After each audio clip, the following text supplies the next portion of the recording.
No mai, haere mai, tēnā koutou, tēnā koutou, tēnā koutou katoa. Ngā mihi kia koutou, kua te mai, tēnā koutou. Today, I welcome our esteemed keynote speaker. I'm very grateful to Justice Joe Williams to be with us because he's a sought-after speaker who was the youngest ever former Chief Judge of the Māori Land Court, and he sat on the benches of the High Court and the Court of Appeal before becoming the first Māori Supreme Court judge. But it wasn't always the law he was pursuing, because in his earlier life experience as a musician, he understands the value of the arts and culture to the health and well-being of our communities. His exciting early beginnings with band Aotearoa produced iconic songs such as Maranga Ake A, with his friends providing a pathway for new generations of Māori artists to follow. Justice Joe brings a deep perspective and connection to our kōrero as he knows the social and systemic inequalities created over time due to lack of opportunities or barriers that are experienced by our peoples. He has listened to why our conference members, you, having this hui, and that the staff, trustees, artists, and supporters of creative spaces respond to the needs of the people through an arts and cultural kaupapa, seeking renewed health and well-being, positive identity through creative cultural expression, and we hope embracing community cohesion. So I warmly welcome our speaker. E tēnei rā, e mihi atu ana ki a tātou rangatira, kai kōrero whakatauwhera, Justice Joe Williams. Tēnā koe, Richard. Hi mai whakatau mai ki au kua tatu a wairua noa nei ki tēnei hui a tātou. Tēnei au ka mau mai I ngā mate kairunga kai au, kia tangihia kia poroporoa ki tia, kia kia ko tātou o rātou kanohi aura. Thanks for that warm welcome, Richard. As I said in Māori, I ask that you make me welcome, albeit electronically, here amongst you. And that although we are doing this in this electronic way, I still bring my dead with me when we meet, and I still reflect on the fact that we are only their seeing eyes and their speaking mouths, and we are only their living faces. So, when we meet today, even in this format, they meet with us. Now, you've asked me to talk about art and igniting possibilities, and given that I'm just a judge, what do we know about art? And I want to think about art as a liberating force, because that's what I think its role is. And that's why I think it's really important. I look at the changes that have occurred in this country over the last 50 years, since, say, the mid-1980s, and particularly the changes in relation to the acceptance of a multicultural country. A country that is not anchored just off the coast of England or drifting somewhere across the Atlantic towards America. Not just, if I may say, a paler version of the UK or the US, or a smaller, cuter, more perfectly formed version of those places, which was, I might say, the original intent of the British settlers when they arrived, but a place that has come to discover that it's actually floating in the middle of the Pacific, in the bottom of the Polynesian Triangle, with all of the traditions, perceptions and values of the Pacific in play alongside our Western heritage. So we've been juggling with these two ideas, a Western colonial history and a Pacific locality, for 50 years now. Actually, to be fair, for longer, but truly in the last 50 years. As politicians, as judges, as bureaucrats, as business people, increasingly as business people, as workers, as ordinary New Zealanders. Think about miraka creamy on the chocolate bar just recently. Think about the number of commercial labels that have Maori names or Pasifika names, or are written in Chinese script. And you are thinking about a New Zealand that was unimaginable half a century ago, and certainly a century ago. Right. So what? You say we're in a state of change, 5 million people, 800,000 odd Maori, half again Polynesians, $700,000 Asians, Chinese, Indians, and so forth. A whole lot of cows. What does the arts have to do with that? What do you guys have to do with that? Well, in my experience, both as a musician a million years ago and as a judge, I've come to understand that almost all of the social change that has occurred that's got us to this space, the space in which I'm old enough to remember, could not have been imagined in 1970. The arts has driven it every time. No meaningful social change occurs without some filmmaker, some songwriter, some playwright, some artist, some poet triggering the possibility long before anyone realizes what that triggering was. And there are lots and lots and lots of examples of this. Think about, here's an obvious, if only symbolic one. Think about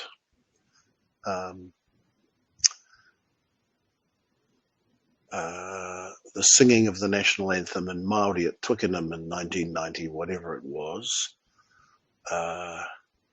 by a young woman from Ngāti Kahungunu, not singing in English, but in Māori, causing a huge furore.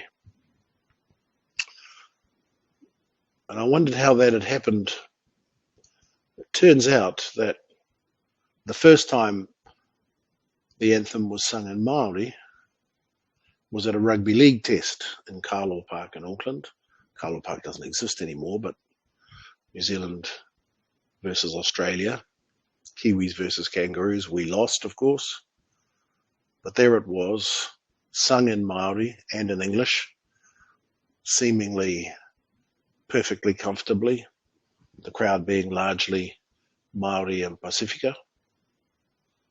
And then the netball picked it up, and then the soccer picked it up, then the hockey, rugby last, of course, being the most conservative.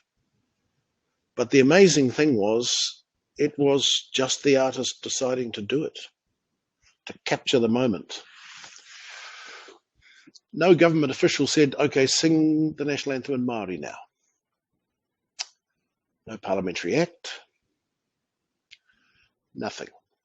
Governor-General didn't know it was going to happen, let alone Her Majesty, as she then was. Just an artist deciding to capture that moment. Now, that's just a symbol, but what it did was express something everybody eventually came to feel, but at that point hadn't realized they did. This is the arts teaching us to remember ourselves. That ignites the possibility, and now you can't imagine the national anthem being sung only in English at anything that really matters. There are so many examples of the arts playing this role. Often the arts provide a moment at the mixing between the meeting place between cultures. The meeting place sometimes between old and new. And in that meeting place, they invent something new that captures that moment. And suddenly, imperceptibly, everything's changed. Because it's captured the moment, people grab onto it and then move forward again, using it as the next baseline. It's always the arts that do that. Great lines of poetry, great pieces of visual art that make New Zealand go, yeah. That make New Zealand go, okay, we're cool. That make New Zealand go, ooh, we've got some work to do, that was bad. That make New Zealand go, we've changed, and we like this change. That captures, that celebrates, that inspires, or that challenges us to be better. Then what happens, in my 60 years of life, I've seen this generation after generation. What happens is the politicians catch up. Ordinary New Zealanders catch up. The judges, usually last, catch up. And everyone thinks this is the way it's always been. But it wasn't. It was the artists dreaming or the artists remembering. So, if we're going to make a go of Aotearoa Inc. in the bottom of the South Pacific, with all of the problems that now confront us, existential in nature, all of the friction of multiple cultures, of plural political perspectives, of a planet in deep trouble thanks to us. There's no reason for me to believe that the arts won't be the torch that shine the way. Nor is there any reason for me to believe that, having done it, no one will have noticed straight away. Then a year or 2 or 3 down the road, people will look back and say that was the spark that lit the fire. I come from a culture that loves to perform.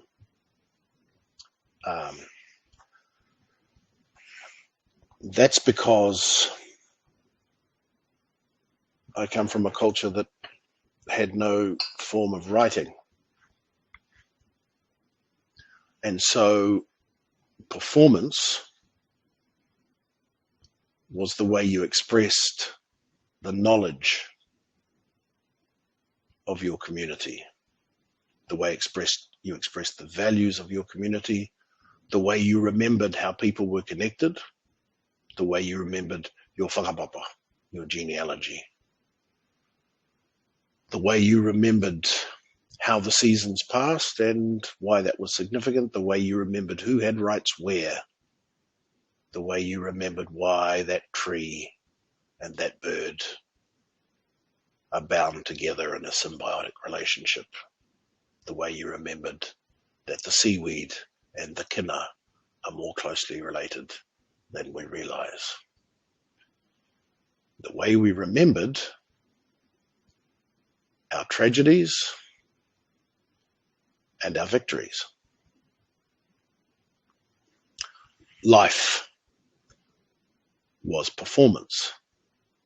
And for me as a judge in particular, law was performed and still is. So I come from a culture for which the arts and performance have a central function in the operation of life. And if there's one thing I'd like for this little place in the Pacific to do, it would be to remember that place of arts and performance. That in the arts and in performance, we reflect who we are. We remember who we were, and we dream about who we could be. And that's another reason I think that the arts are so important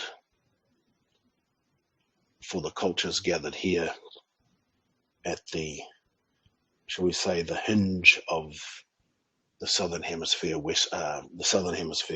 weather systems called Aotearoa. Now,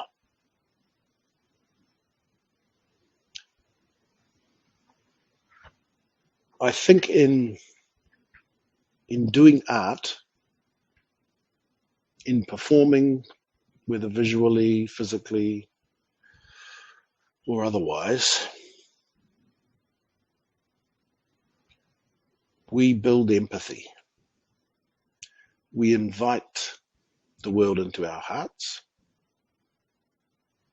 We, if we are true to art, make ourselves vulnerable. We open ourselves up, sometimes to criticism. But in making ourselves vulnerable, we invite our community to share in this great thing called empathy. No community can survive without it. It is the glue that binds us together. In a small place like Aotearoa, we can feel it when it is there, and we can feel it when it is not. The arts are kind of like a pill.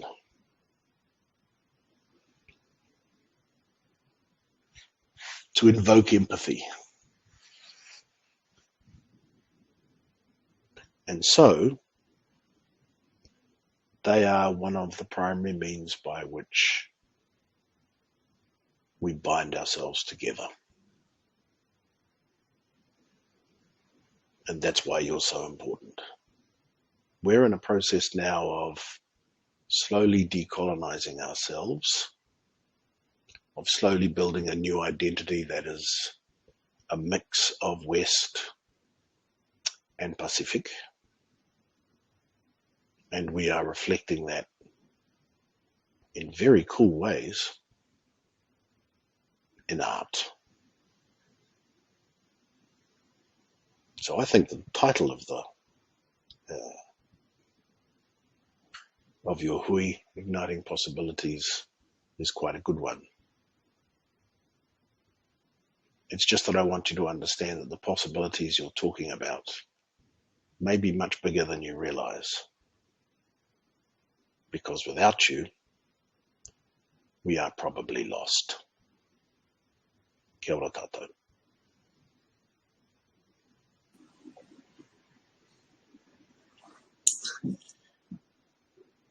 Ngā mihi mō te kai kōrero I tēnei rā. Kia ora, Joe, mātua.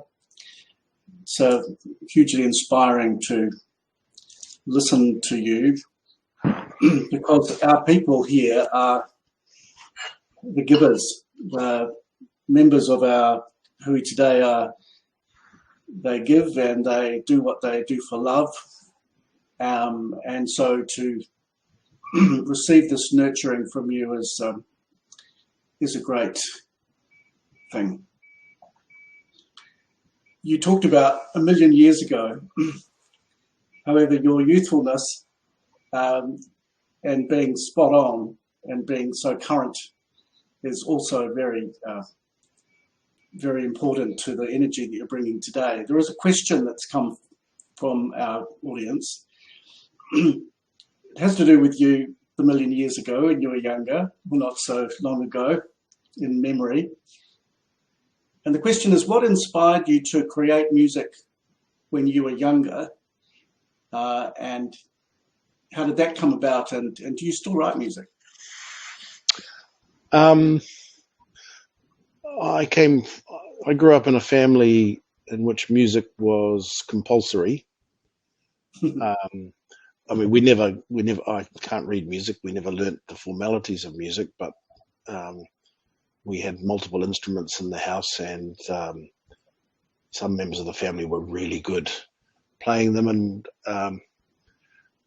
we kids had to perform for guests that came into the house, relatives usually, but not always. So, and I had about 3 or 4 songs that I was required to sing. And if I didn't sing, I'd be punished. Same for all of us kids.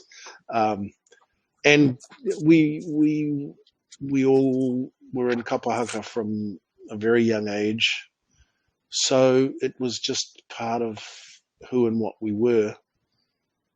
And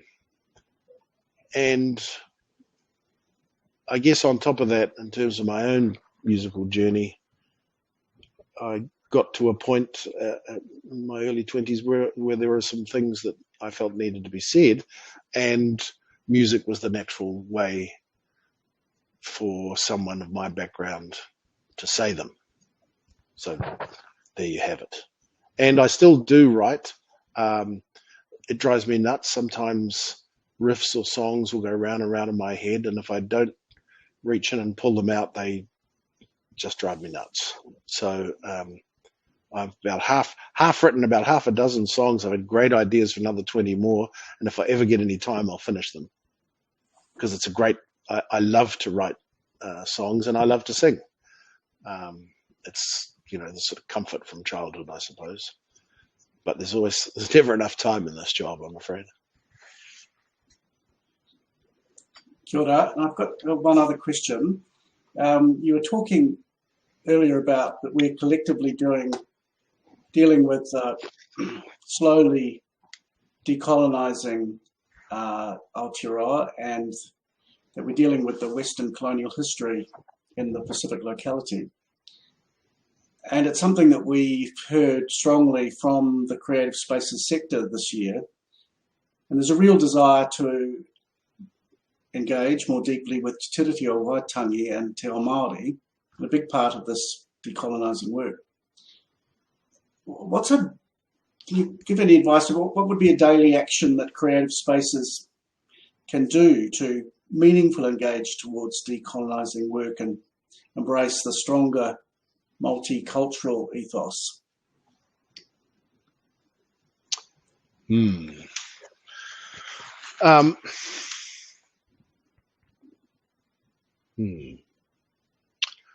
Decolonizing artists.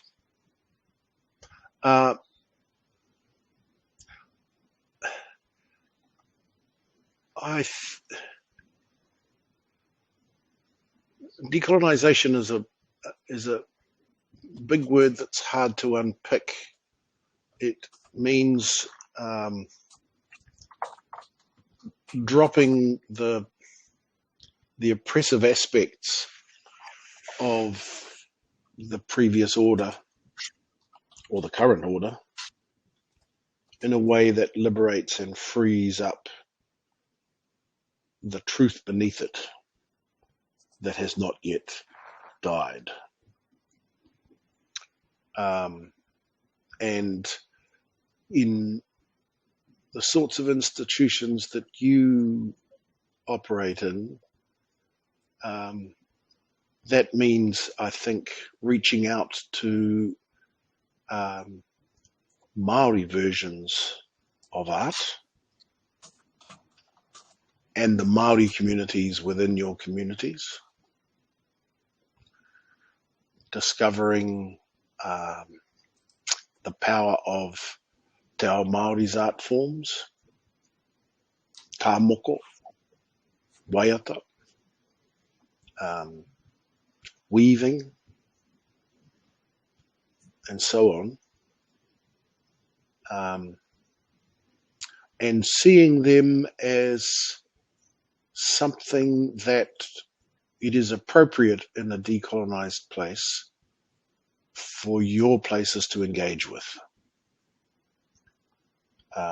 Not over there, tapu, stay away from them because I'm unsure, but find ways of being secure and engaging with that world. And I know that's difficult because you don't want to, you don't want to put a foot wrong and insult someone. But decolonization requires dialogue, and your places have to start with dialogue, and then you'll find that the forms of art and performance that come from the world that I'm familiar with are things that are able to be engaged in by your places in good ways and for good reason. So, so I think you should reach out to Māori places of arts, to the wānanga, to various other Māori art centres, to tangata whenua communities around you, and say we'd like to engage and we'd be happy to have you among us. If you have any time to do that, that'd be a good start. I suspect a number of your organisations are already doing that and have moved well beyond that. But for those of you who haven't, reach out. Don't be afraid. Kia ora.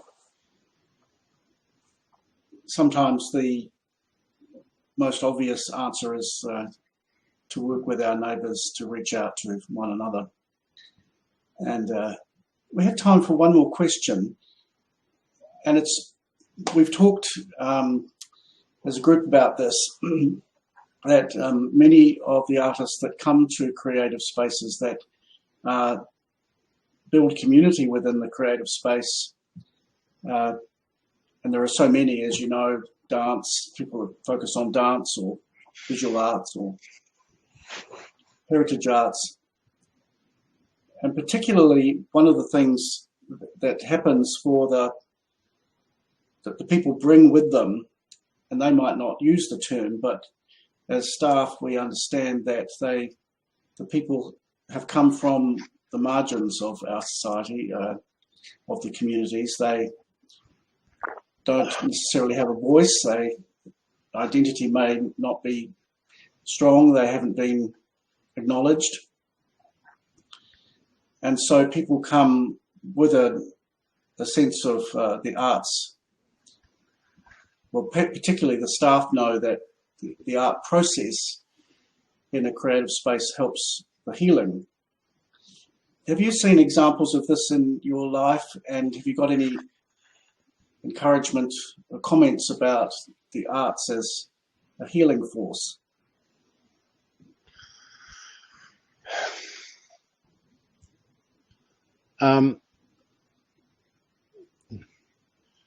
Where do you start with a question like that? I think that's the most important dimension of art. If it's true art, it's vulnerable. And if it's vulnerable, it's capable of healing not just the maker, but the viewer, or the reader, or the hearer, or the seer. If it's true art, it evokes empathy, and empathy is healing.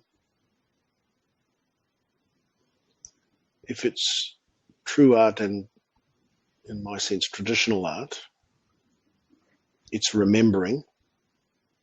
My cousin made me a cloak. My first cousin just made this cloak called a hieke. It's a very simple flax cloak, which she took months to make. It was made with traditional dyes from the bark of trees, from mud. It had these beautiful orange, yellow, and green and black colors, and it was an amazing, amazing thing. It was, when I wrapped it around my shoulders, it was alive. I'm serious. It was alive. And it's, she didn't come up and measure me or anything. This was just something she just said, "I got this for you, cuz." So I put it on, and it's not very often this happens, but it felt like it was made for me. That's the magic of art. From my point of view as the receiver, from her point of view, there was the journey of making something in a way that it had been made for 700 or 800 years. And the remembering for her of the power in that changed her. Changed her in a really fundamental way. She had mana. She was, never a sort of a pushy, up front, in your face kind of person at all, always in the background. But she walked taller, I think. I don't think that's wishful thinking, because she had done this, and she had done this true to the old ways. Now she was an expert. Now people would look to her to carry on the tradition. When I was a lawyer working in communities on treaty settlements, communities would usually learn waiata or haka relevant to whatever the claims were. And I saw this time and time again. The whole community, 50, 100 people, would learn a waiata that retold the story of loss, of confiscation, of war, of death, whatever it might be. And then they would stand and perform it in front of the tribunal, usually in tears. The men angry, the whole house watching the performance also in tears, including the Crown, about whom the waiata was written. And I saw that done maybe half a dozen times during my career as a lawyer, where a community had come together to make a point of remembering in the old way things that had happened to them. That catharsis had incredibly healing power, because in the moment it was full of exuberant pain. But after its performance, the physical release and the fact that without exception, those to whom it was performed also felt its power, meant those hapu were transformed in that moment.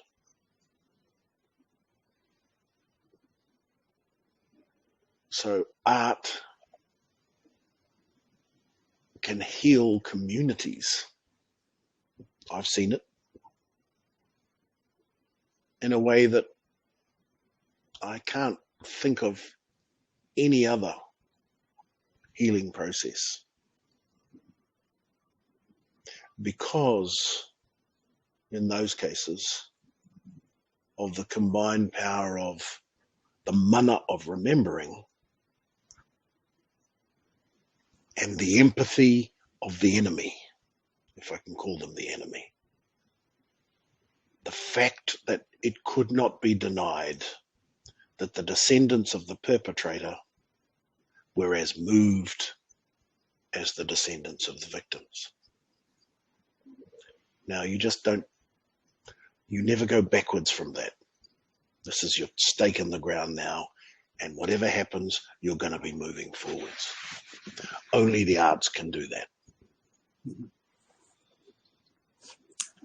Kia ora, Justice Joe.